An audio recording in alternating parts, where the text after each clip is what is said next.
de semana violento no Rio. As ações do tráfico provocam morte e assustam os moradores.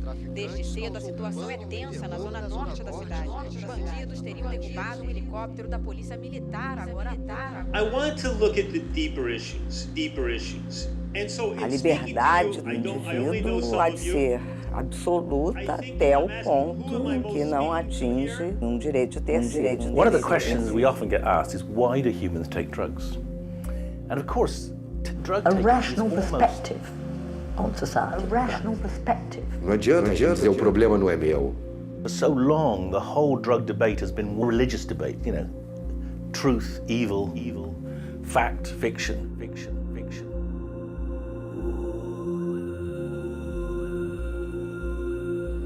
But the law, the criminal law, that says you, an adult who sells this powder or this plant to another adult, you too will be treated the same as a rapist or a murderer. Those laws are recent creations. A pergunta, então, para que ela serve?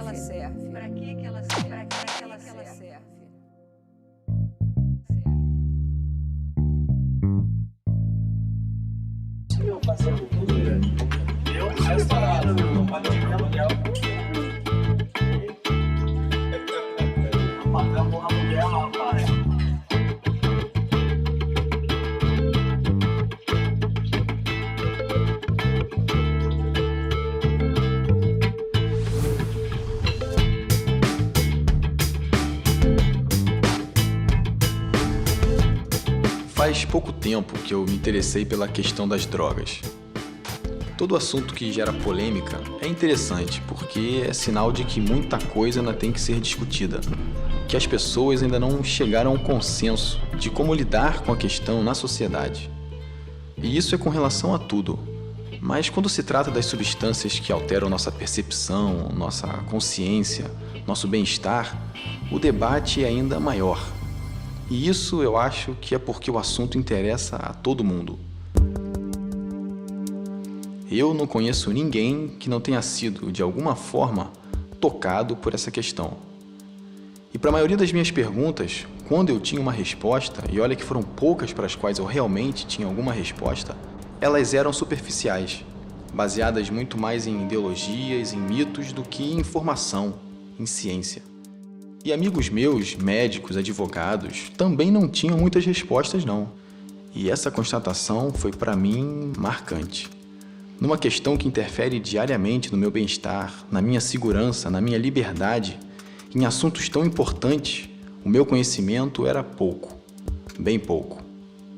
E quanto mais eu fui lendo, pesquisando, mais eu descobria pessoas falando coisas bem diferentes do que eu estava acostumado a ouvir. Então eu decidi que precisava ir além das leituras, além das matérias de jornais, além dos filmes e documentários, dos blogs da internet. Eu queria falar com essas pessoas. Eu precisava ouvir dos médicos, pesquisadores, policiais, advogados, por que eles diziam aquilo que eles estavam dizendo.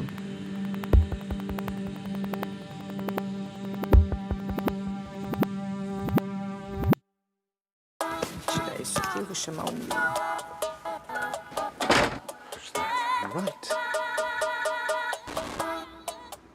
My name is Amanda Fielding. My name is David Nutt. I'm a psychiatrist. I'm the director and the founder of the Beckley Foundation. Meu nome é Henrique Carneiro, eu sou professor de História na USP. My name is Richard Lee. I am the president of Oaksterdam University. Meu nome é Siddhartha Ribeiro. Meu nome é Denis Russo Burgerman. Eu sou neurobiólogo. Sou jornalista. Fernando Henrique Cardoso, sociólogo, ex-presidente da República. Oi? Muito lento, é sempre assim. My name is Dr. William Notcutt. Meu nome é Elisaldo Carlini. Meu nome é Luciana Boatê. I'm a consultant in pain management. Sou professora adjunta de Direito Penal da UFRJ. Gotta have to look into you. Yeah, try to forget about the camera. Diga. Vamos lá, você espera mais um pouquinho e a gente Começou, estava começando. My name is Steve D'Angelo. Walter Fanganello Mairovich. Sou Rubem César. Meu nome é Orlando Zacconi. My name is Jack Cole and I Spent 26 years in the New Jersey State Police in the United States. Sou delegado de Polícia Civil há 10 anos. Thiago Rodrigues. Me llamo Antonio Escotado, soy profesor de la Universidad de Madrid. Professor. Como quieras. Hace 20 años publiqué un libro que se supone que es el más amplio sobre historia de las drogas.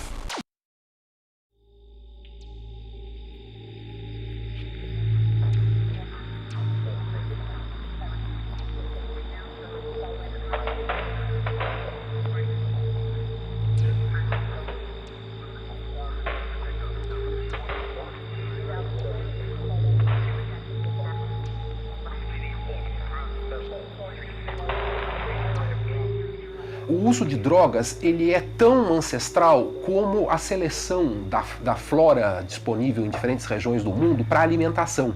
Ao se buscar plantas que alimentavam, os seres humanos, no período pré-histórico, descobriram algumas que, além, digamos, de alimentar o estômago, tinham efeitos psicoativos, efeitos sobre a mente. Los seres humanos siempre han tenido relación, todas las culturas, con una o varias drogas, normalmente varias, em combinações. Substâncias consideradas muitas vezes mais valiosas até mesmo do que os alimentos, para todas as sociedades. Las drogas en la antigüedad tenían básicamente tres finalidades. Por un lado, recreativas. Imagínese ahora, por ejemplo, un casamiento sin que se empleen alcohol, pues es inconcebible, sin que se emplee bebida. Por un lado, recreativas, por otro lado, médicas, y por otro lado, muy importantes, sagradas. Es decir, en ritos de iniciación o de pasaje, y donde está el origen de la comunión cristiana. A raiz de uma boa parte das religiões tem relação com o uso de certas substâncias sagradas. Então podemos dizer que historicamente, junto com o alimento do corpo, surge uma espécie de alimento do espírito, um alimento, enfim, psíquico. Muito mais recente é a utilidade dessas substâncias no desenvolvimento científico. Porque no século XIX vai haver, por um lado, o isolamento dos princípios ativos. Então você vai ter substâncias puras com possibilidade de serem dosadas de forma estrita, etc. E por outro, essas substâncias vão promover uma espécie de capacidade de você intensificar estados mentais humanos que são, enfim, a grande matéria da formação da psicologia como ciência. Os estados que as drogas produzem são, de certa forma, simplesmente a intensificação de estados que já existem na natureza humana. That's what we have to understand. People have an appetite to alter their consciousness. They've always done it, and they always will, one way or another. Drug taking is almost the norm. Almost every person takes a drug in their life. Almost no one is drug-free. Almost no one is drug-free. The next generation and that after, our children, our grandchildren, will live in a society with many more drugs than we have today. The pharmaceutical companies will continue to produce them. The science of the brain will become more sophisticated. That is the future. That is the future. 30 years ago, nobody knew about ecstasy. Now, tens of millions of people have used it all around the world. New drugs will emerge. The challenge ultimately is going to be to learn how to live with drugs. To learn how to accept the reality that drugs are here. To learn how to live with drugs so they cause the least possible harm and in many cases, the greatest possible good. That has to be the vision. That has to be the vision. That has to be the vision.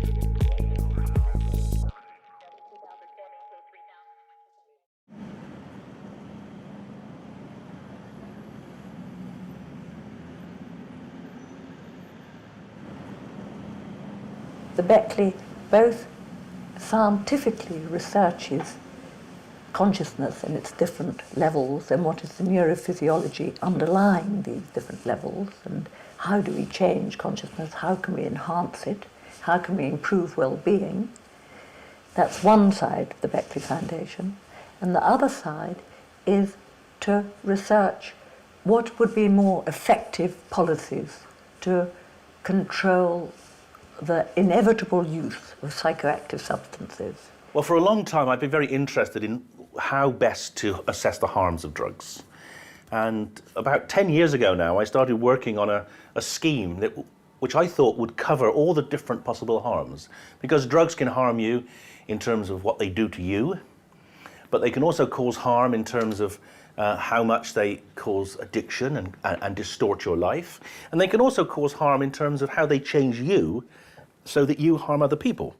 So what we did was we got experts together to look at each drug across these 9 different measures of harm, and then we came up with a ranking list because we could score each drug. In the United Kingdom, we classify drugs into 3 classes: A, the most dangerous; B, middle; and C, the least dangerous. And when we plotted out our drugs on the scale that we had developed against the current classification, it was clear that some drugs were very badly misclassified.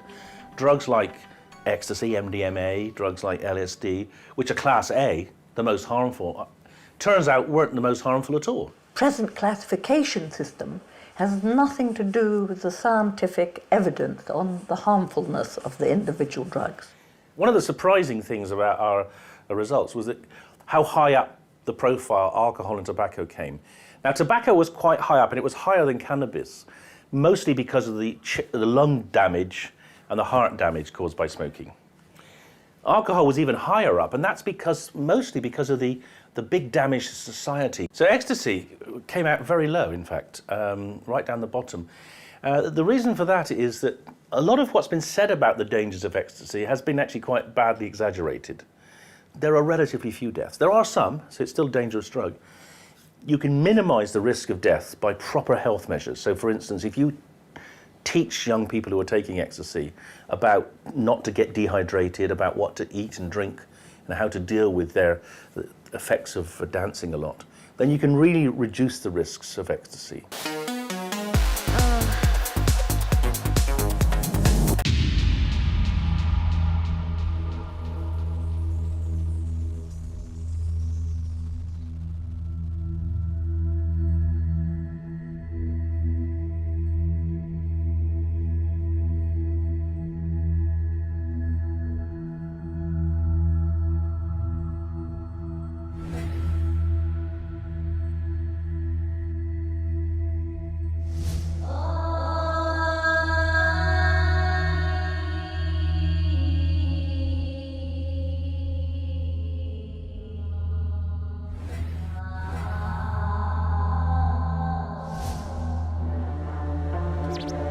3 weeks ago, the Home Secretary sacked his chief drugs advisor, Professor David Nutt. Last week, 3 scientists resigned in protest, bringing the total number of resignations to 5. In the report this week, we investigate the general public, who's completely uneducated about these substances, got a kind of visceral terror of them. And for some reason, that's kind of continued through the years. And that's why at the Beckley, the scientific research very much reflects the policy research, because without doing the scientific research, you can't actually demonstrate what are the potential benefits and what are the real harms. Almost every person takes a drug in their life. Almost no one is drug-free. Pretty much everyone takes coffee, which is a drug. Most people take alcohol. Majority smoke at some stage in their life, and then lower numbers take other drugs. So drug taking is a human behavior. Why is that? Now, we don't know why that is, but it's something to do, I think, with the way the human mind is constructed. It directs people to find things which improve their well-being or provide interest. We should look at the individual drugs and classify them according to their harms. And I would also take into the classification their potential benefits too, but that's too difficult because no research has been done on the benefits.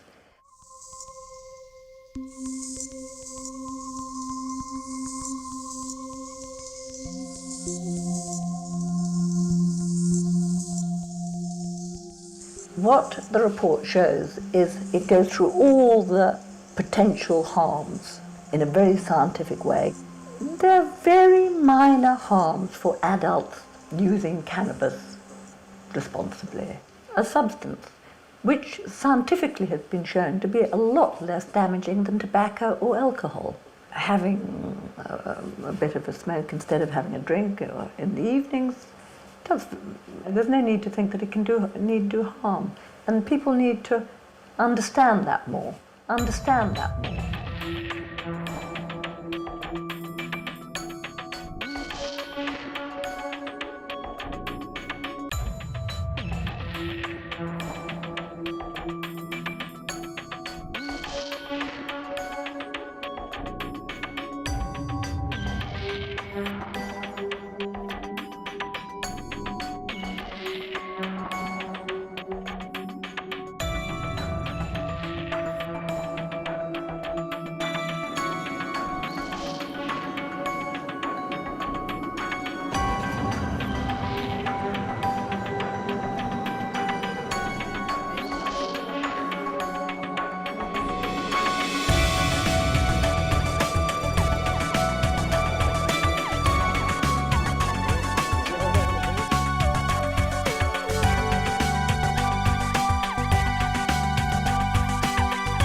See what cannabis really is. There's a war going on, the war on drugs. Situation of hemp in Europe, in all the 3 countries I'm working, is still a little problematic. The people who make the politics make us little problems, big problems. My father is wine farmer, and he make wine traditional, and I make wine with hemp. New product for young people, not so strong alcohol, a lifestyle product. A lot of medical users I know, they don't use pills anymore. So yeah, that's why it is not legal to give information about marijuana, because if you tell the people that it's better to smoke marijuana than to eat the pills, they're going to shoot you, The industry has to change, politics have to change. To bring like some new elements to the debates and to bring some new information to show hemp under his variety. Face cream, body oil, very good for massage.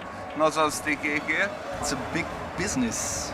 You shouldn't underestimate this business, and it's not even just the consumption of the weed. We can do food, we can serve the car industry for bioplastics. Le travail de l'association, c'est de distribuer des plantes pour l'autoproduction, pour que les membres puissent produire tout seuls à la maison. These are our bags made out with hemp. These are t-shirts. This is our champagne. It's very tasty, yes. Yeah, it's a war, You have to fight a war, You have 2 sides from the war. One are the politicians, they drink, and one are the thinkers, and they don't drink, and they are using marijuana. I don't think of myself as an activist. I think of myself as a writer and as a publisher. It's a new technology out of Germany. If you use this in a car engine, the car is drinking 10% less and is making less dust. We make technical things like isolation for houses and cars, and also for the aviation. Body milk, body butter, bath oil. When I discover a new idea which is really important for me and changes my life in one way or another, it's really important for me to share it with others. So much you can do with this, with the paper, with the oil, with everything.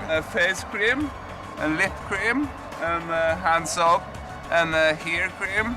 I know a little of Brazil, because you have to be careful over there where you smoke, So that is also stupid. Discovered that marijuana is really a friend for me. It's really an ally.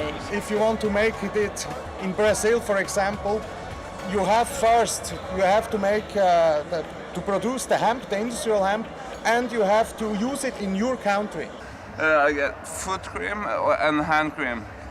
Hand cream is very good. We sell not the product, we sell a philosophy and solutions. And this is my future to do this. And I like to do it with success. Thank you. You have soft drugs and hard drugs. Yeah, you have marijuana and the other shit, And they have also a little mushrooms, And you're also not dying if you're using mushrooms, Only you're going to see something. And that is dangerous, because you're seeing yourself. I think that's it.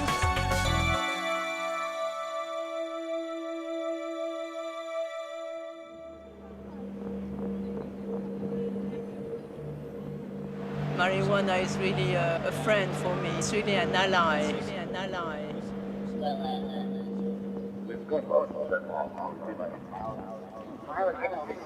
It's a big business.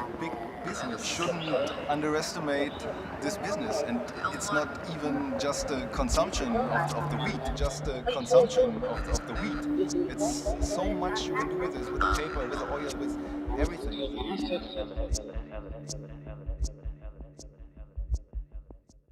And that was it.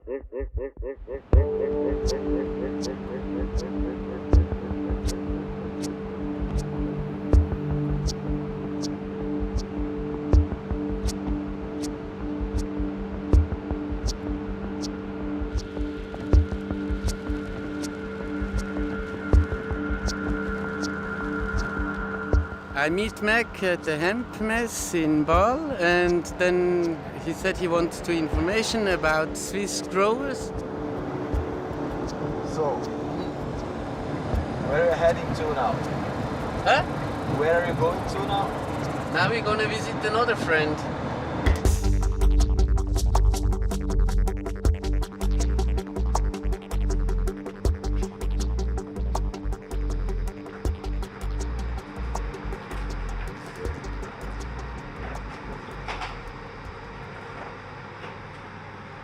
We cultivate cannabis.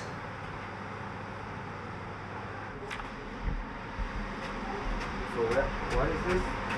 Huh? That's the mother room. What happens in the mother room? What's happened? Yeah. This is the basic of the genetic. All the genetic is here, and of them we make the little plants. I make one clone for you. I cut. This is not so tall, huh? Okay. I have to take my glasses. Now this is a Steckling. I don't know, a baby. Baby. Okay.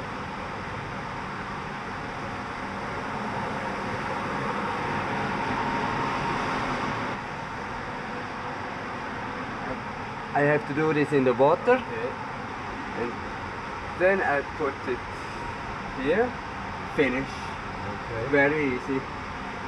We know these plants 5,000-6,000 years ago, and I see all the old cultures, they work with this plant, and not only for smoke. With this plant you can make clothes, you can make 10,000 things. So we produce food, we have goats, the milk of them we make it cheese, then we take it seeds inside. This seed is very, very healthy because of the omega-3, 6 and 9, and this seed we can take it in the meat, in the bread. We produce some liquor with extract, sorry the English is not so super, an extract of cannabis inside. Then we sell this in Switzerland and Europe. Very healthy. From the mother room, the plant comes to here, and here the weight and going a little bit high for to get in this room what we speaking together. In this room we make some seed.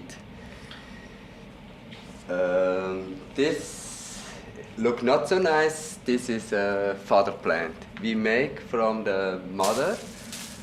We make. You see here. Yeah. This is the man. Then this goes to the wife, and then will come here some seed. Maybe so. You see here. As very young, it's not finished. Now we test some products from the oil of them.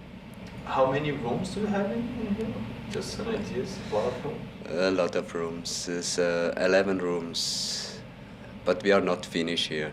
We will make more 12 rooms 13 rooms we will make more in the future. In 2-3 weeks we will beginning to make the laboratory. This is some pieces from the laboratory. This is a gas chromatographic. Okay. This is an extraction machine. And the government, a lot of governments thinking we have to prohibit this, then we will not have some problems. But a lot of sickness people, they needed really not chemical stuff. Maybe the multiple sclerosis, also SIDA, for asthma, for a lot of things, this plant can be good, very good. A cannabis, ela realmente é uma planta muito importante. Ela é usada através dos tempos, com diferentes utilidades. Já se contaram mais de 2.500 utilidades da planta. A maconha era uma planta econômica, talvez a mais importante da história, porque ela fornecia a grande base para o velame dos navios, para o cordame dos navios e para qualquer tipo de papel. Então, toda a revolução editorial de Gutenberg foi feita com o cânhamo servindo de fibra para o papel. Ela é uma fibra excelente, porque ela é a mais longa fibra e a que mais resiste à deterioração na água. Então, diferente do algodão ou do linho, ela pode ser usada para fazer cordas e velas de navios. A revolução, por exemplo, da pintura é resultado do uso do cânhamo, porque o cânhamo servia tanto para fazer as telas, tanto que a palavra em inglês para tela é canvas, que vem do termo holandês para cânhamo, como as próprias tintas também usavam o óleo de cânhamo. O óleo de cânhamo servia também para iluminação pública. Era a segunda fonte de iluminação pública antes do gás, junto com o óleo de baleia. Então era uma planta muito útil para várias, para várias esferas da vida social. A possibilidade do uso da cannabis de um ponto de vista industrial é quase que infinita. Há também uma possibilidade de uso terapêutico. A partir da década de 50, 60, a maconha começa lentamente a voltar a ter a consideração do mundo científico. Nos anos 60, se descobriu um dos princípios ativos, o principal princípio ativo presente na maconha, que é o THC, tetraidrocannabinol. Isolado, o princípio ativo. Purificaram esse composto e verificaram que a administração desse composto produzia efeitos mentais nas pessoas muito semelhantes ao consumo da maconha como um todo. In the late 1980s, it was discovered that within our brain we have a receptor for the cannabis molecule. Nos neurônios, nas células que fazem o cérebro funcionar, as unidades do cérebro, existem receptores que são como se fosse a chave da ignição, nos quais esses componentes da maconha, sobretudo o THC, se liga especificamente. Aí ficou muito esquisito, né? Como é que o nosso cérebro tem algo para receber o princípio ativo da maconha? Bom, a pergunta fez, mas será que nós não temos uma maconha interna? E descobriu-se uma maconha interna. O cérebro de todos nós, a minha, o meu cérebro, o seu... O cérebro de qualquer pessoa é cheio de substâncias canabinoides. They're known as the endocannabinoids. O primeiro endocannabinoide, aliás, tem um nome interessante. Batizaram essa substância como anandamida. Anandamida vem do sânscrito ananda, que é êxtase. Então, uma amida, que é uma substância química, que produz êxtase. Esse foi o nome escolhido pelos pesquisadores. Depois eles descobriram uma segunda molécula e hoje a gente sabe que é esse receptor que é capaz de se ligar ao canabinoide, ele realiza uma quantidade muito grande de funções no cérebro, naturalmente. E com isso descobriu-se um sistema no nosso cérebro, chamado sistema canabinoide. É um sistema que ele é capaz de interferir com vários outros sistemas. Receptores para anandamida existem no nosso cérebro em número maior do que os receptores de vários neurotransmissores somados. Então, existindo um número tão enorme de receptores para receber essa anandamida, isso é sinal que esse sistema do cérebro nosso deve ter uma importância grande.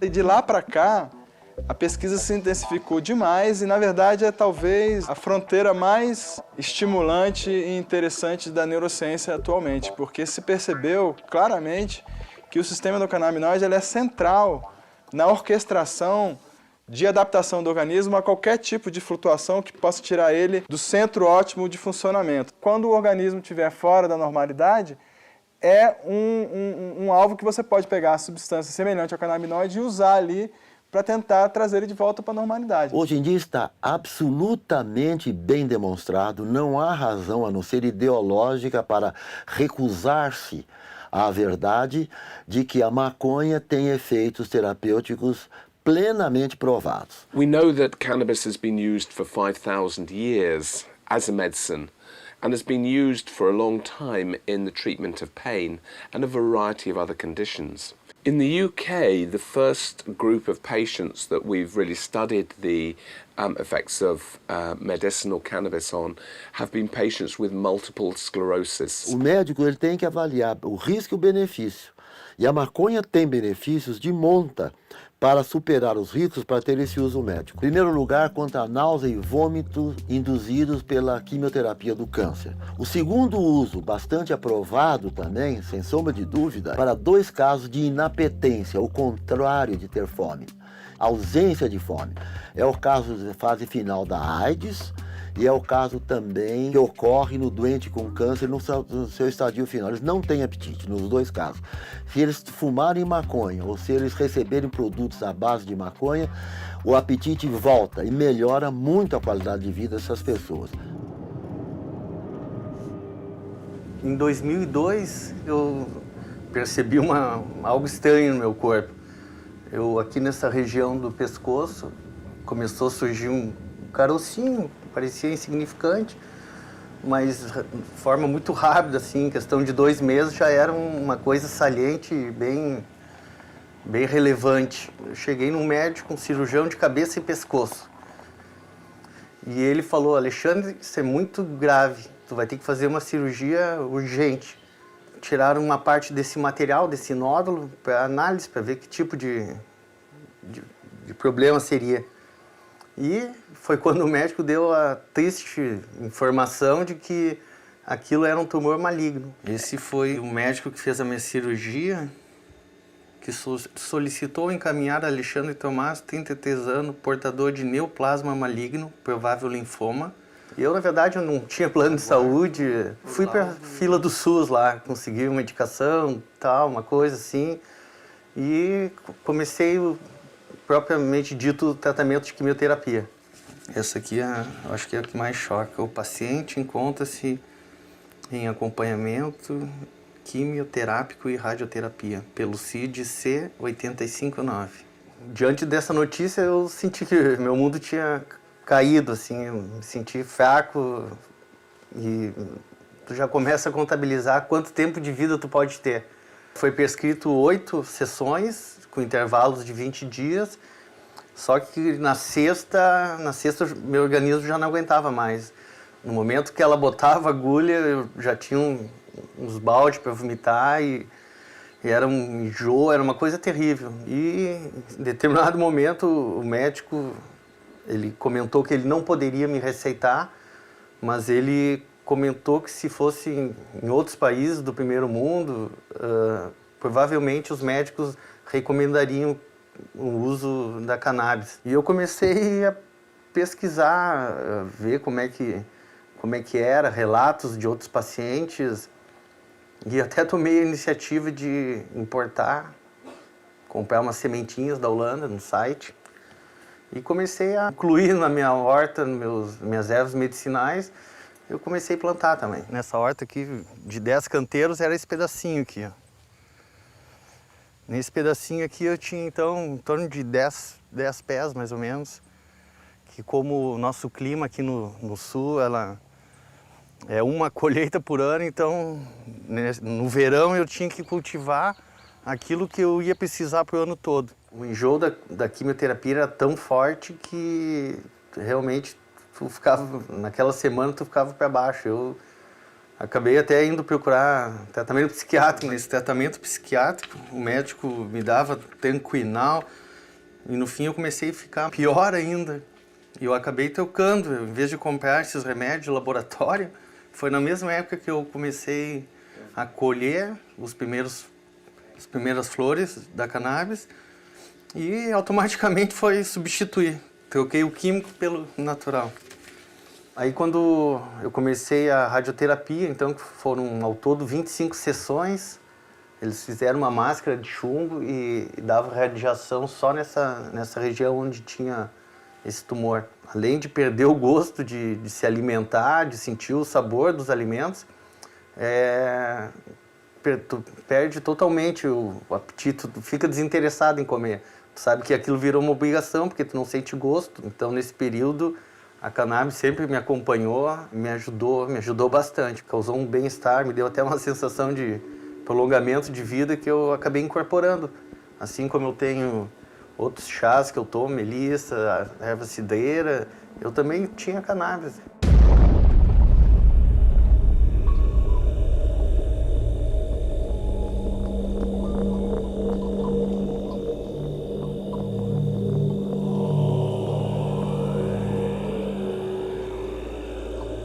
Comentou que se fosse em outros países do primeiro mundo, os médicos recomendariam o uso da cannabis. Os médicos recomendariam o uso da cannabis em outros países do primeiro mundo.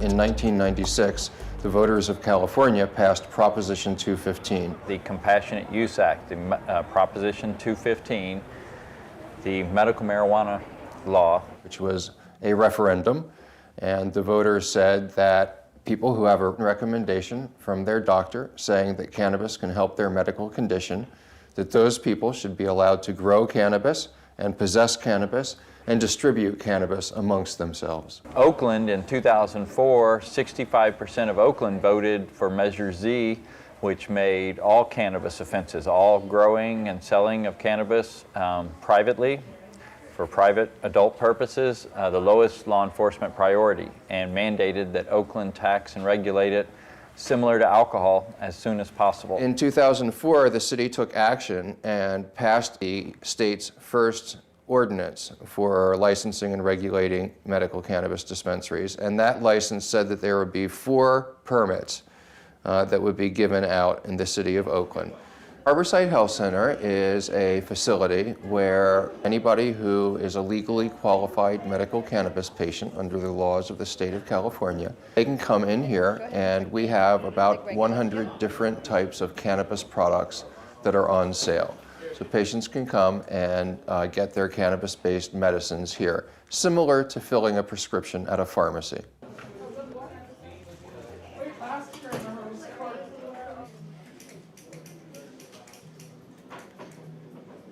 Any money that we make above and beyond covering our basic operating expenses, like our rent and our paying our employees, we then circulate back into patient services and community services and charitable donations.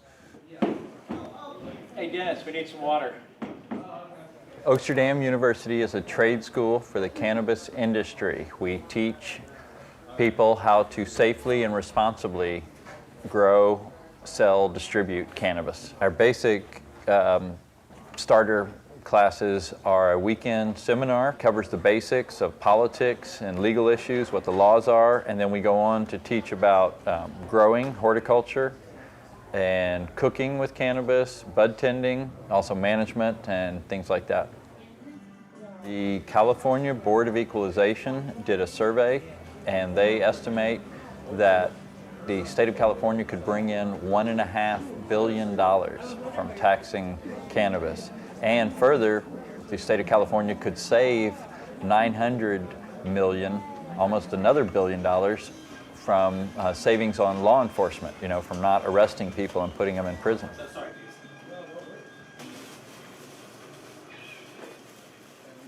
Quando você tem um conhecimento científico, por mais que você tenha tido um esforço próprio, você foi ajudado pela sociedade a chegar a ter esse conhecimento, que é um conhecimento que nem todo mundo tem. Então você tem um certo compromisso ético de ajudar as pessoas a compreender o mundo em volta delas a partir desse conhecimento que você adquiriu. Maconha não mata neurônio. Nós temos no nosso cérebro um sistema canabinoide endógeno. Se isso fosse matasse neurônio, que nós estaríamos matando os nossos próprios neurônios por conta própria, né? Eu considero isso como, assim, alguma coisa estapafúrdia do ponto de vista científico. A segunda coisa é que a maconha chega a matar. Gente, eu não conheço um caso de morte por maconha. No one has ever died from cannabis, from overdose. You can't kill on overdose. There's not one known death from cannabis consumption, not one death ever, okay?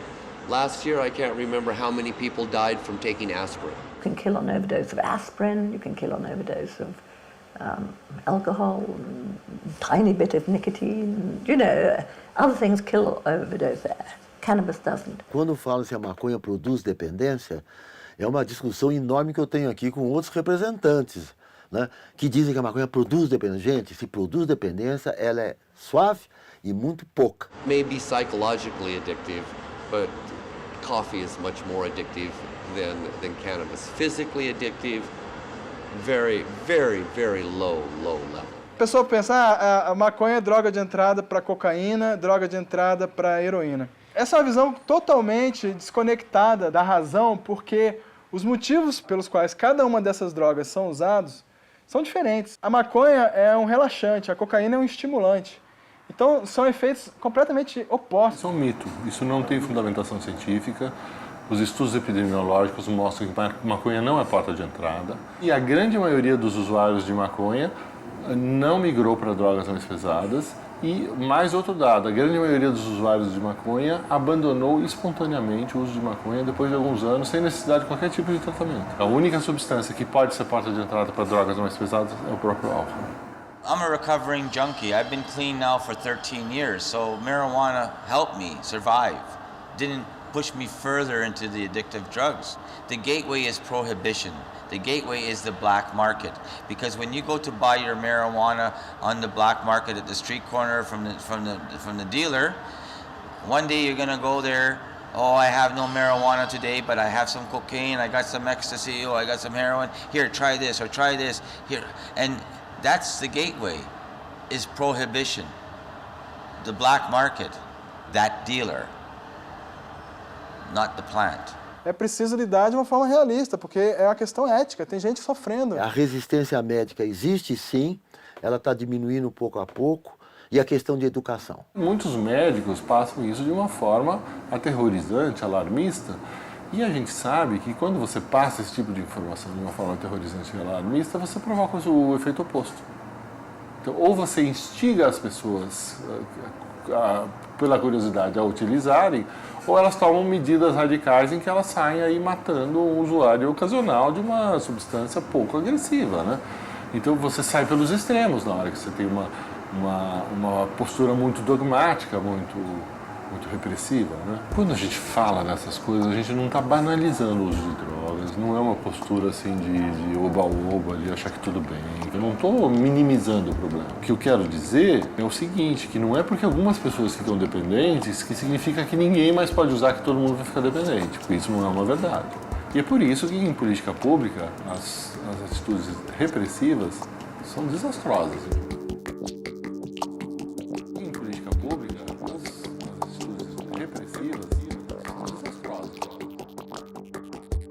I think the best way to open this up is to jump backward 2 or 3 generations or more, and to remember that 100 years ago, so many of these drugs that are now illegal were legal in your country and mine and the rest of the world. Cocaine was legal. Morphine, heroin, legal. Cannabis, legal. For some reason, we transformed these laws. Does anybody believe that 80 years ago or 90 years ago in Brazil or America that an expert commission of scientists and doctors and economists was assembled and they made very informed decisions and they decide alcohol and tobacco are less dangerous and these are more dangerous and therefore legal and therefore criminal? Does anybody believe that? You know, I mean, the answer really is, and Gerardo said it before, what determined historically in your country and mine and many others which drugs became illegal and which remain legal had nothing to do with the relative dangers of these drugs and everything to do with who used these drugs. Today, we've had these laws for 2 or 3 generations, and this history of the origins is forgotten. And I realize, for those of you in the media, you never write about history because you're a reporter. You write about today and yesterday. But the problem is to do an injustice to your readers and your listeners because they have no vehicle to be informed about the origins of these laws. We live today with the myth that these laws are grounded in justice and in the protection of public health, when in fact these laws are grounded in ignorance and in prejudice. That history needs to be uprooted, uncovered. A questão religiosa é determinante, porque o cristianismo estabelece uma espécie de ordem baseada na divinização de uma única droga psicoativa, que é o álcool, considerando essa droga não apenas legítima no seu uso corriqueiro, no seu uso festivo, etc., mas usando-a ritualmente como já se fazia na religião judaica. No século XIX ocorre uma inversão dessa ordem a partir de uma das vertentes do protestantismo, que é o culto metodista, fundado pelo John Wesley na Inglaterra, que depois vai ser muito influente nos Estados Unidos. A partir mais ou menos de 1800, início do século XIX, eles passam a considerar que o álcool em si mesmo é algo pecaminoso. Isso, que era uma tese minoritária, vai ganhando peso político, vai influenciando o Estado norte-americano até conseguir aprovar em 1919 a Lei Seca, que proíbe totalmente, durante quase 14 anos, a produção e o comércio de qualquer bebida alcoólica, inclusive cerveja. A Lei Seca é digamos assim, o primeiro grande exemplo de uma lei proibicionista de fato. E que eu acho que é um paradigma mesmo do proibicionismo. Porque, ainda que depois ela tenha sido revogada na década de 30, ela deu um modelo do proibicionismo. E qual que é o modelo? É a busca radical de exterminar da face da terra substâncias e práticas, usos relacionados a algumas substâncias. No caso era o álcool, mas depois, mesmo que para o álcool isso tenha sido revertido, para outras drogas isso foi ampliado, foi incorporado. Quando legalizou-se o álcool nos Estados Unidos, todo esse aparato montado por repressão foi se dedicando, foi sendo transferido a controlar essas drogas que hoje são ilegais. Essa vertente que vai ficar marcada, enfim, pela ideia do puritanismo, de uma busca de controle das fontes de prazer da humanidade, ela se tornou a posição dominante no século XX a partir da influência norte-americana. E começou a haver uma identificação das drogas com populações minoritárias. In the 1870s and 80s, the principal users, consumers of opiate drugs in my country, maybe yours too, were middle-aged women. Mostly middle-aged white women. Opium, morphine, and you know something? Nobody thought to make a criminal law with respect to opium when the principal users were middle-aged white women. But then, when the Chinese come to America, they're working 80, 90 hours a week on the railroads and in the mines, everywhere. And at night they go back and they smoke their little opium pipe, just like they did in the old country. Just like other people drink their alcohol at night. But the fear was, what would these Chinamen do in their opium dens to our women and their children? Who would they addict and rape? The first anti-cocaine laws in America were in the south of my country, directed at black men, at Negroes, working on the docks in New Orleans, elsewhere. And the fear was, these black men take this white powder up their nose and see themselves as powerful and go out and rape our white women. The first anti-marijuana laws, they were directed at the Mexican Americans and Mexican migrants coming to America, taking good jobs from good white people, going back home at the end of the night, smoking up a little marijuana reefer. And the fear was, what would these Mexican, these dark-skinned people do to our women and our children?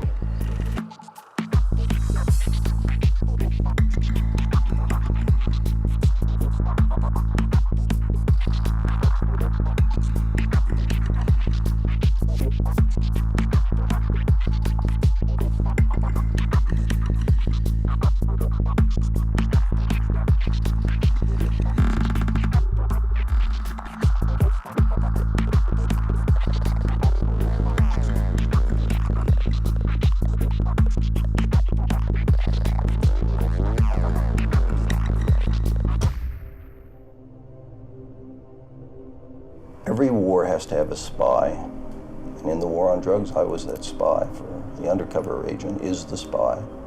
I did that for 14 years. My job then becomes to do whatever is necessary to become your best friend, your closest confidant, so that I can betray you and send you to jail. In 1968, Richard Nixon declared war on drugs.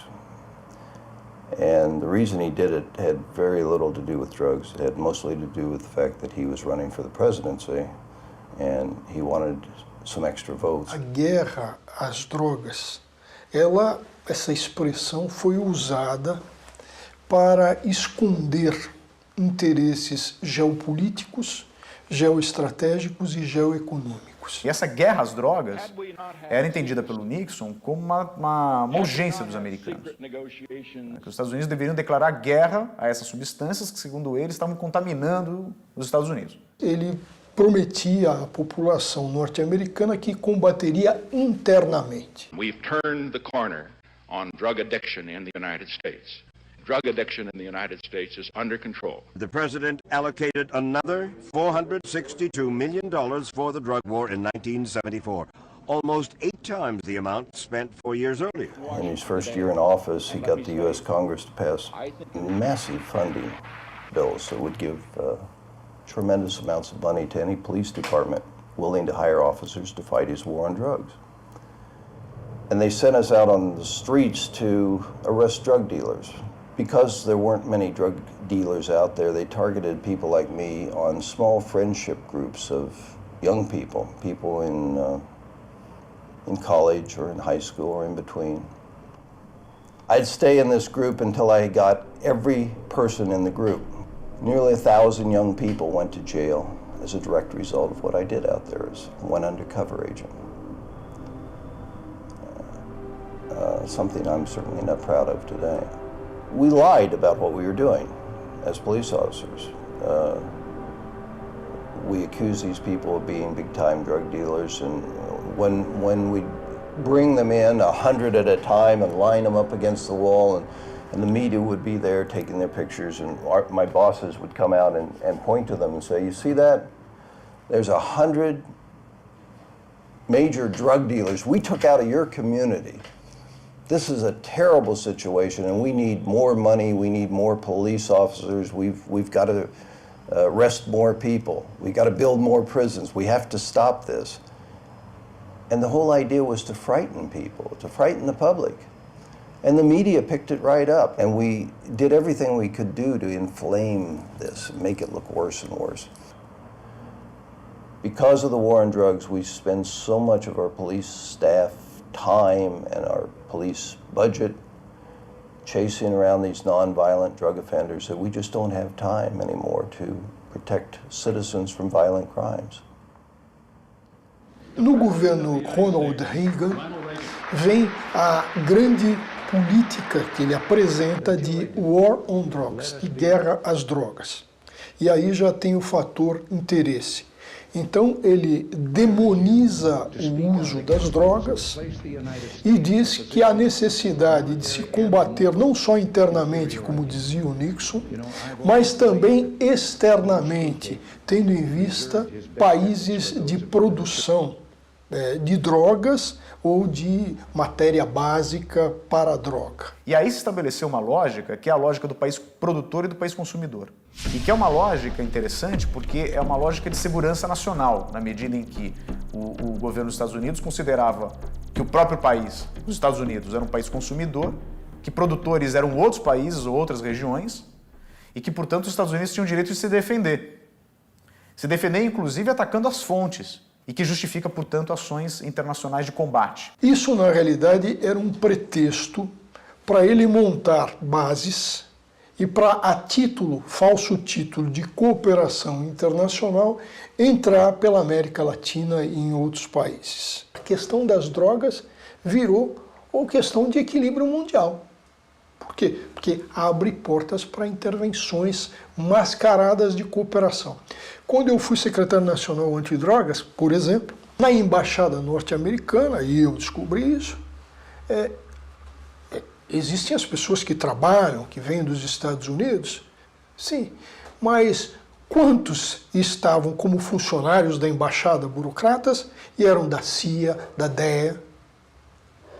Eu encontrei, por exemplo, e por acaso no aeroporto, porque eles vieram falar comigo, eu era o secretário nacional, no aeroporto de Manaus. Eles se apresentaram, nós somos do DEA. Tal. A partir daí eu estarei em um procedimento para saber o que eles estavam fazendo lá em Manaus e com que autorização. Percebe? Dá para perceber essa intromissão? Agora, quando se fez isso, a Comissão de Relações Exteriores, não me lembro agora se da Câmara ou do Senado, cada um tem as duas, mas, bom, do Parlamento, instaurou imediatamente um procedimento verificatório, se marcou uma audiência onde eu seria ouvido. Estou esperando até hoje, tá? E ninguém foi ouvido. Isso se perdeu, não há interesse, há todo um jogo. O proibicionismo ele é constituído por camadas, né?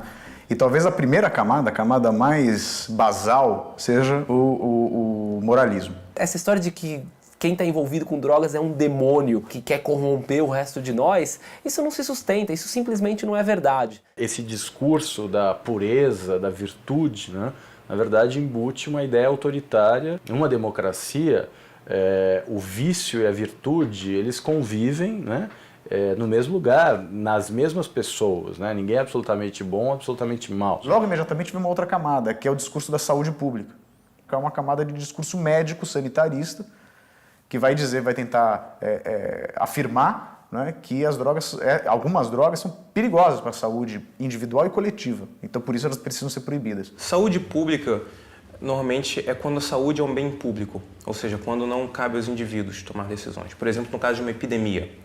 Isso é um caso de saúde pública. Agora, quando se trata da decisão que o indivíduo toma sobre sua própria vida, não é um caso de saúde pública, é um caso de saúde individual. É claro que isso não significa que é um problema menor, mas significa que é um problema que deve ser tratado em outra esfera, não mais na esfera do Estado, mas na esfera da sociedade.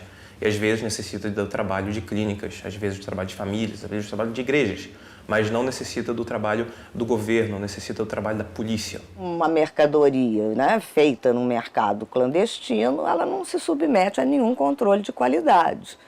Né? E, portanto, ela potencialmente pode ser muito mais prejudicial à saúde. O discurso da saúde pública veio colado ao discurso moral, aí proíbe-se. Aí, ao proibir, vem um terceiro nível, que é o problema de segurança pública. Fim de semana violento no Rio. As ações policiais do tráfico provocam morte e assustam os moradores. Porque quando você proíbe e o mercado não termina, mas o mercado passa para a ilegalidade, são inventados inúmeros criminosos que não havia. Então, da noite para o dia, o proibicionismo pretendeu acabar com o uso de drogas. E da noite para o dia, o proibicionismo só inventou criminosos. Usuários, entendidos como criminosos, né? E mercadores, entendidos como criminosos. Quando se fala na América Latina de drogas, se pensa em violência, se pensa em traficantes. A droga em si não tem nada a ver com a violência, nem a atividade. A atividade de venda é violenta porque é proibida. A guerra é violenta, a opção pelo modelo bélico pressupõe a violência. O objetivo da guerra é aniquilar o adversário, né? Só isso, nada menos do que isso. Olha lá, gente! Uma vez que é proibido, só se ocupa pela lei, né?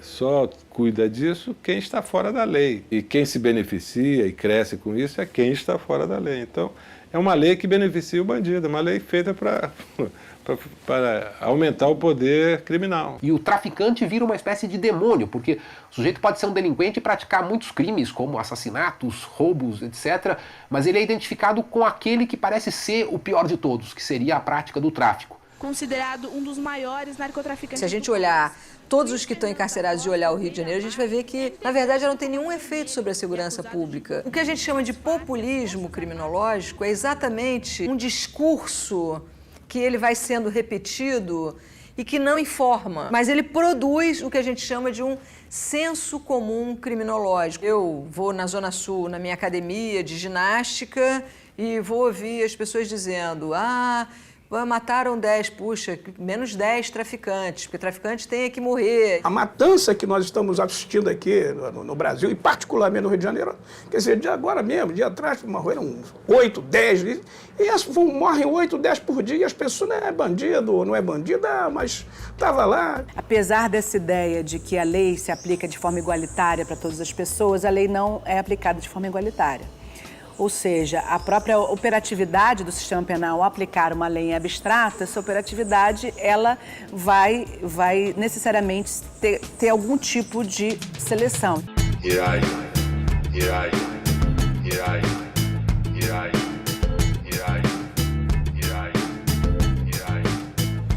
o mais americano que nós temos no Brasil, esse aqui, ó. Olha a pinta.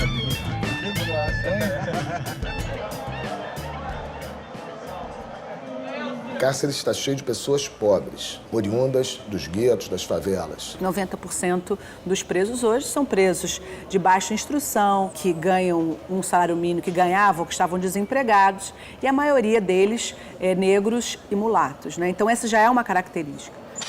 Aqui é a ala do seguro. Depois a gente vai lá no Comando Vermelho, que hoje é a visita do comando.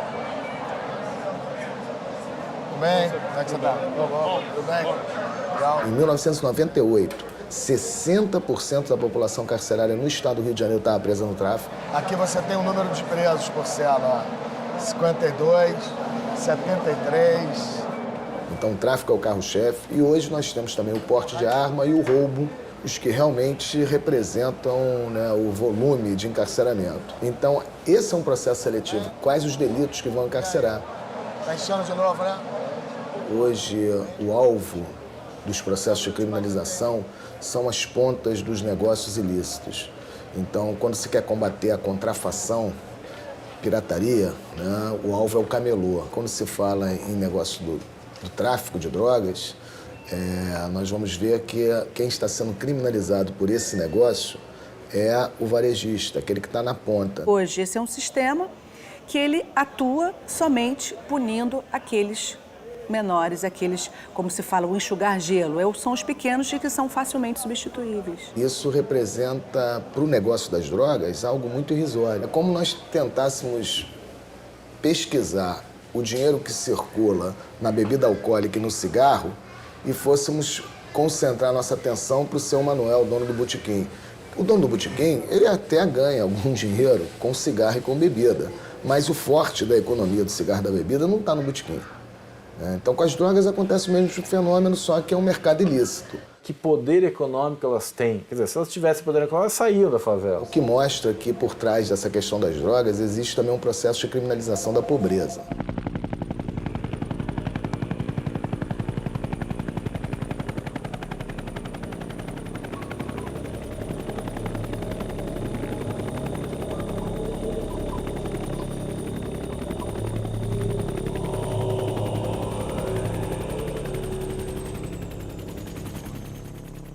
Quantos jovens foram para a cadeia, mesmo da classe média, mesmo ricos? Quantos tiveram a sua vida desgraçada, apesar de serem ricos, apesar de serem da classe média? E o volume monstruoso de jovens das largas massas que foram para a cadeia porque estavam ganhando um dinheirinho para soltar um foguete quando visse a polícia, o outro, enfim, porque aquilo era o emprego que lhe sobrava, era o emprego que lhe era possível. O pequeno traficante, que no fundo é um problema social muito maior, a pessoa que não teve oportunidade de emprego, se envolveu ocasionalmente com uma vez estava vendendo droga, e isso é um problema muito mais sério. Você enfrentar uma questão social importante na base da força, na base do tiro, na base da polícia, eu acho que isso realmente é um desperdício muito grande. Você tem uma perda de vidas de bandido, de quem não é bandido, de senhoras, crianças, de policiais. Será que nós não temos inteligência suficiente para lidar com essa questão de uma outra forma?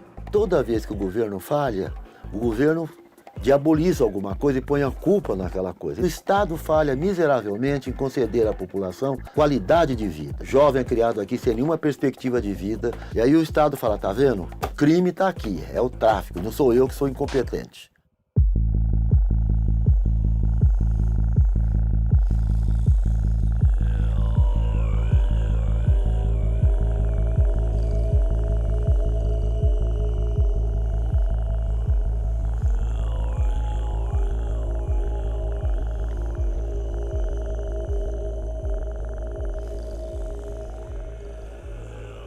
O tráfico de drogas ele envolve uma gama de atividades complexas, né? Desde o plantio, a produção, o refino, a distribuição, até chegar no comércio varejista, né? E depois de tudo isso tem a reciclagem do dinheiro, a lavagem, né? Que é talvez o processo mais importante e que conta com a conivência do sistema financeiro. Por que hoje nós não temos ninguém preso por sonegação fiscal? Crimes contra a ordem tributária, né? Lavagem de dinheiro, porque esses delitos são delitos mais sofisticados, né, praticados em ambientes privados e que, portanto, é muito mais difícil para o sistema chegar neles. Né? E existe também toda uma decisão política de se reprimir determinados tipos de delito. Não é crime? O que é crime? Isso não existe. Crime é uma criação política. E de que crime estamos falando? Mas aí vem uma argumentação direta que é a relação das drogas com o crime. Me diga qual é a pesquisa acadêmica séria. Sinceramente, de palpite, qual é a pesquisa acadêmica séria que prova um relacionamento entre o uso de uma droga ilícita e a prática de um certo crime? De tal maneira, não. Se fumar maconha 5 vezes, comete um furto. Qual é a pesquisa, por favor? 10 vezes de cocaína é uma agressão. E eu te responderia o seguinte. Estatisticamente, você pode relacionar muito álcool e brigas de bar em finais de semana. Isso é uma realidade. O que você me falou aí é uma ficção, eu vejo direitinho. Existe uma decisão política hoje de atacar essa criminalidade da periferia, né, dos guetos, dos estratos sociais mais vulneráveis, porque o encarceramento é uma decisão política. É o poder político que elabora as leis, há interesses né, de setores de empresariais e setores eclesiásticos, há interesses múltiplos, e aí as leis acontecem. Depois, na aplicação das leis, você tem também as decisões na prática. Essas decisões na prática nunca estão a cargo da polícia. Tira isso da sua cabeça. Quem decide o que vai fazer e o que não vai fazer é o poder político. Tudo que a sociedade não consegue resolver, ela atribui para o direito penal essa tarefa. O direito penal, ele é o mecanismo de controle social mais poderoso, mais forte, porque ele lida com a supressão da liberdade. Quem pratica crime está sujeito à prisão. Quer dizer, nenhum outro ramo do direito é tão intenso, é tão invasivo, é tão violento esse ponto. Essa imensa fantasia que existe em torno de crimes e de penas, que faz com que as pessoas insistam num remédio que já se mostrou fracassado. Né? Seria o mesmo que você tratar uma doença com um remédio que você deu para milhões de pessoas durante anos e todas as pessoas morreram dessa doença e você dá doses mais altas desse mesmo remédio. Por paradoxal que isso possa soar, né? Que A diminuição da criminalidade não vai decorrer da criminalização de uma conduta. E não se dá só isso com relação às drogas, não, aos outros crimes também. Pena não passa de ser uma imposição autorizada e medida de sofrimento. É isso a pena. Nenhuma transformação importante na história aconteceu através ou com a pena, mas sim contra a pena. O direito penal entra nesse conjunto de ações do Estado, mas ele não deve ser hegemônico, porque atualmente é só o que a gente faz. E o pior, a gente o faz de uma maneira militarizada. Temos pesquisas de campo no âmbito criminológico. Na nossa região latino-americana não temos nada. Temos grandes investimentos em polícia, em carros, em armas. Para quê? Não sabemos. Como é possível controlar um fenômeno sem conhecê-lo? Eu devo trabalhar com a polícia armada de fuzil ou de baioneta? De fuzil ou de granada? Quer dizer, essa não é a pergunta. A pergunta é qual é o modelo que eu uso para lidar com as drogas. Porque se o modelo continuar o modelo da repressão, o modelo da proibição e da repressão, aí você vai ficar perguntando como é que usa a polícia. Não, entendeu? E, por exemplo, esse modelo de UPP, como é que ninguém pensou nisso antes? Ou será que não pensou? Ou será que não já foi feito? Não. O ovo de Colombo? O que eram os GEPAI? Vocês vão falar no GEPAI? O que eram os PPCs? Era a mesma coisa. Você vê que há um modelo de vir empurrando para a periferia. E você acha que isso é coincidência? Ou isso não é deliberado? Claro que é deliberado. Mas ninguém tem coragem de falar isso. E a pergunta é a seguinte, para onde é que esse pessoal está indo? Sumiu? Isso é uma cidade sitiada, mas as pessoas acreditam que isso é uma coisa muito boa. Resolveram transformar a Zona Sul do Rio de Janeiro numa Mônaco. E o resto é resto. Pode dar certo? Eu não sei se os jornalistas são ingênuos ou se participam do... Porque ninguém diz nada. Você vai ver um massacre de informação, né, na televisão, no rádio, onde você ligar, toda hora tem uma coisa maravilhosa. Aí pega um garotinho, lá no morro, fazendo assim para o policial. Os donos dos veículos de comunicação do Rio de Janeiro moram na Zona Sul, na Barra. Os grandes apresentadores, os colunistas, os produtores, os midiáticos de uma maneira geral, na Zona Sul, então, é um oba-oba danado, porque isso é farinha pouca, meu pirão primeiro. Até a década de 50 e início da década de 60, as favelas não tinham televisão. Então o cara não sabia que o deputado estava roubando dinheiro da ambulância, da saúde, que quando ele ia no hospital, ficava pelo corredor, aquilo acontecia porque o deputado roubava, porque o senador roubava o dinheiro da saúde. Ele não sabia disso. Agora ele sabe. Não pode dar certo, porque os caras estão vendo isso na televisão. Lá dentro dos presídios, o que você acha que eles conversam?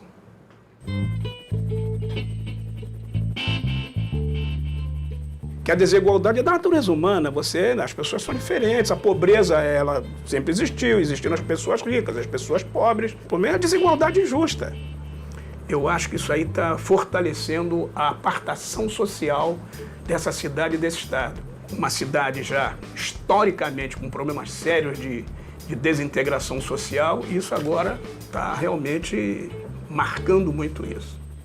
Por que tudo isso? Porque você tem esse modelo de que você enfrenta essa questão das drogas, a polícia proíbe, aí a polícia e a prisão que vão dar jeito nisso.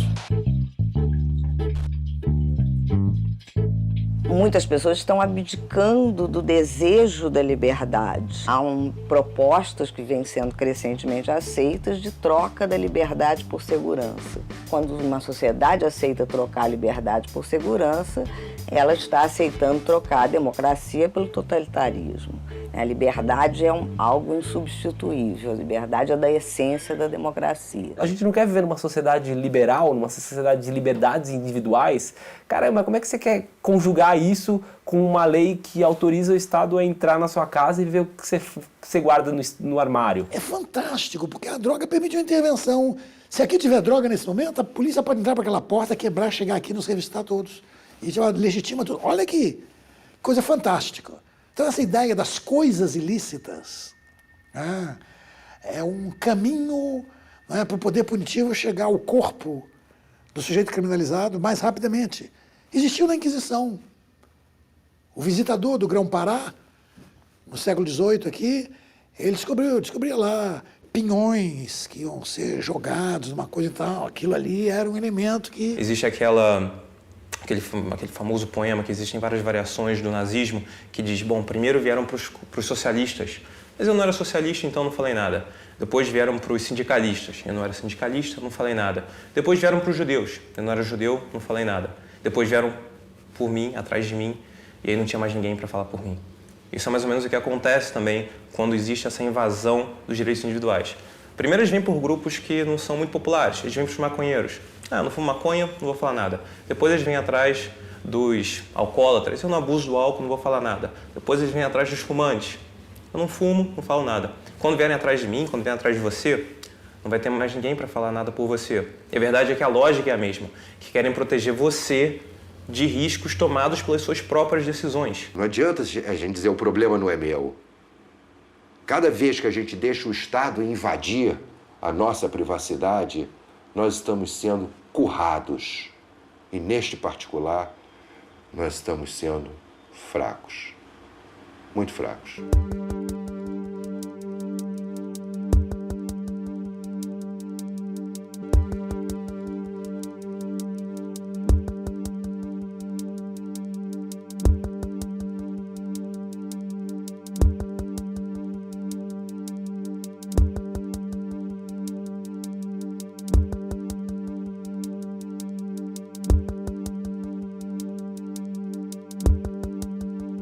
O dano provocado pela política de drogas é um dano que somente poderá ser avaliado pela história, porque é um dano incalculável.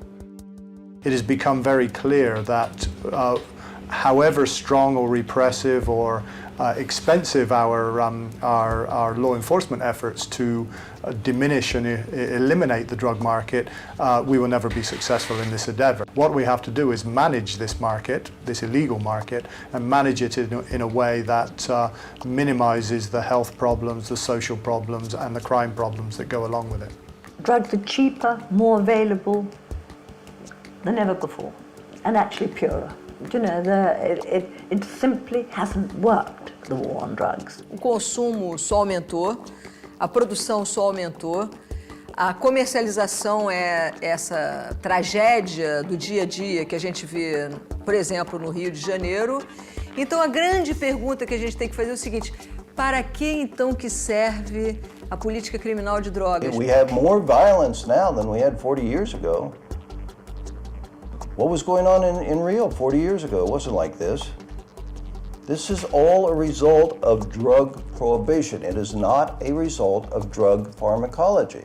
Acho que estamos num paradoxo. Estamos lutando contra um crime e, no fundo, acho que o que estamos fazendo é potenciando um crime. Tudo isso tem um efeito nocivo sobre a democracia. Porque na medida que as instituições ficam abaladas por causa da corrupção, por causa da violência, por causa da falta de controle sobre o espaço territorial, a população diz, mas para que serve o governo? Para que serve essa gente que está aí, esses políticos? Então isso afeta a democracia também. Os políticos não sabem nada de prevenção. Eles querem efeitos. E vivemos num mundo onde, a política virou um espetáculo. Cada político vira um personagem. Maybe it makes them feel good saying a drug-free world, but it's a fantasy. It doesn't exist, and it leaves the poor countries of the world in this terrible state of social breakdown. Será que essas pessoas acreditam mesmo que nós vamos ter um mundo sem droga, ou isso é colocado dessa forma para atingir outros objetivos? It's a vast body of people involved in eliminating drugs worldwide. There are hundreds of thousands of careers involved in it. There's billions of pounds spent on it every year. And so to stop that approach would shape the livelihood of many people. O político normal não tem essa visão, tem a visão do imediato. No imediato ele pensa que perde voto. Quando a sociedade começar a se abrir mais, discutir mais abertamente, o político vai sentir a necessidade de ter uma posição. Não é de como ele hoje a necessidade dele é de se omitir. Não fala na droga. E se fala é para falar, repetir o tabu. No futuro, se for possível avançar mais nessa discussão, eles vão ter que tomar posição. Pode até ser contra, vai ter que discutir. Então é importante que a sociedade mostre para o político que existe uma demanda por uma reforma legislativa. All sorts of reasons why people come to the conclusion that the prohibitionist policy is flawed.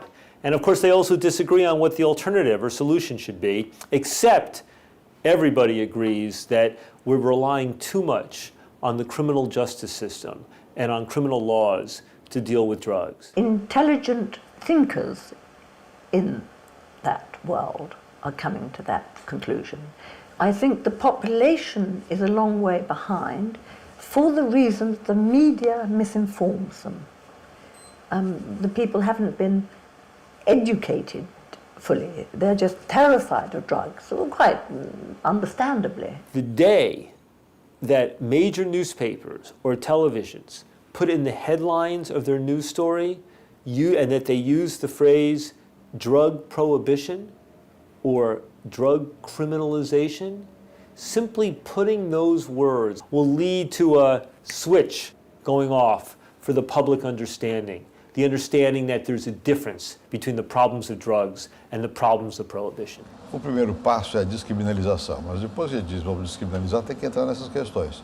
Então o quê? Se não é crime, como é que tem o acesso? Não é? Tem que regular esse acesso. O segundo passo a discutir é exatamente isso. O que é que você faz, no fundo, com a liberdade de cada um? Maconha é um foco importante por várias razões. Primeiro, que o grande consumo é maconha, muito mais que qualquer outra droga. Segundo, porque ela está num nível de dano à saúde compatível com práticas hoje legalizadas. E três, principalmente, que maconha dá para plantar em casa. Isso é ótimo. Eu acho que, do ponto de vista do combate ao tráfico, é a única que dá esse horizonte.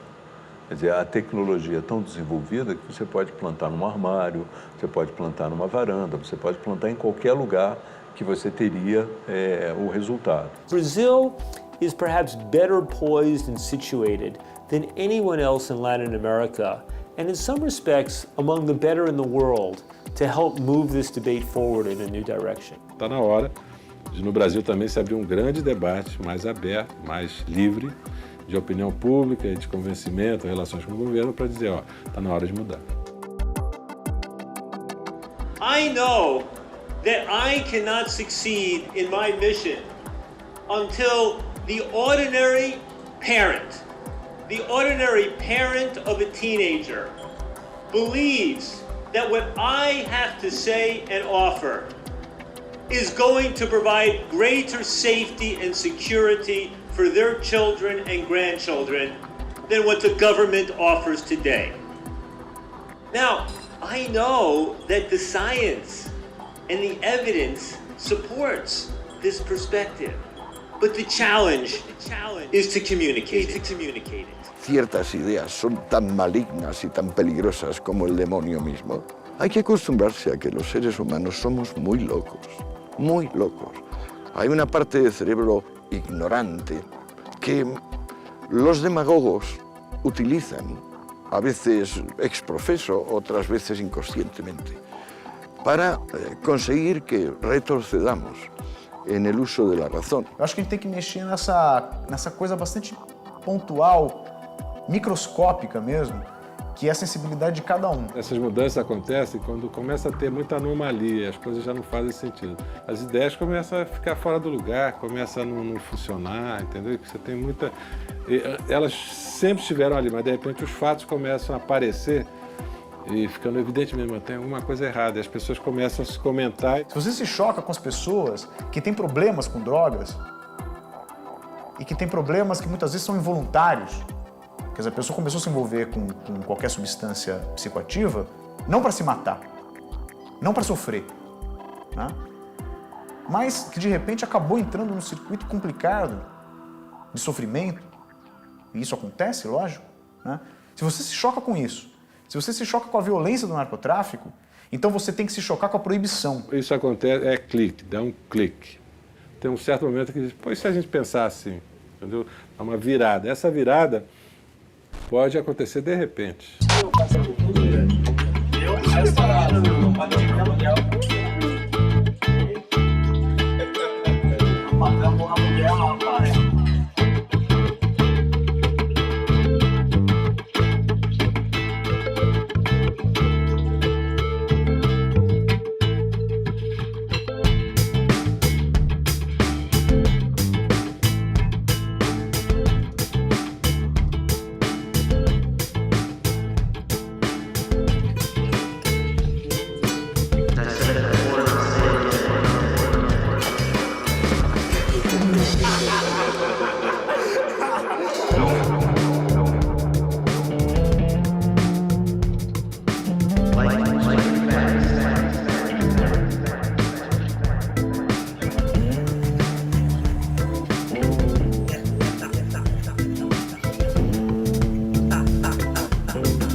Did you hear?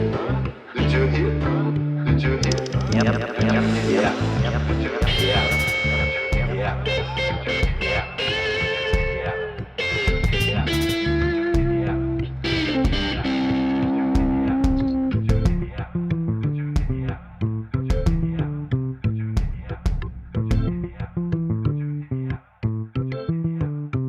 아주 loucura, 아주 loucura, 아주 loucura, 아주 loucura, 아주 loucura, 아주 loucura, 아주 loucura.